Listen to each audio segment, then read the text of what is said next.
Voici les actualités de ce 17 novembre à Madagascar. Aujourd'hui, 6 ministres du gouvernement sont convoqués à l'Assemblée nationale pour répondre aux préoccupations des députés sur leurs secteurs respectifs.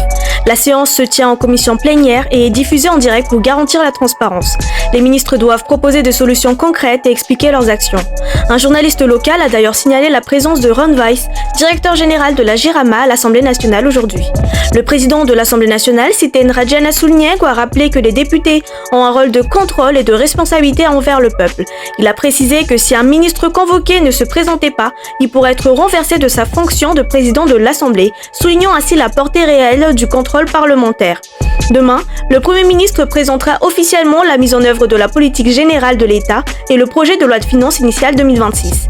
Selon Orange Actu, le programme mettra l'accent sur la relance économique, les services de base, l'éducation, les dépenses sociales et les grandes infrastructures. La fiscalité sera adaptée pour être plus attractive, réduction des pertes fiscales jusqu'à 290 milliards d'ariars et le taux maximal d'IRSA à 25% pour les revenus supérieurs à 4 millions d'ariars.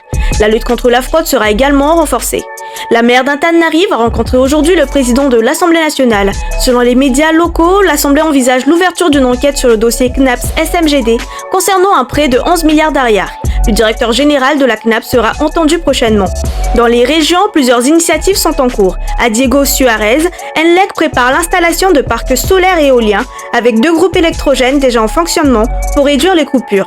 À Touamas, des hauts conseillers de la présidence et le vice-président de l'Assemblée ont examiné les infrastructures universitaires et les besoins locaux. À Mazang, le ministre de la Pêche a mené une visite de 3 jours. Il a rappelé ses priorités, transparence, respect strict des lois et lutte contre la corruption.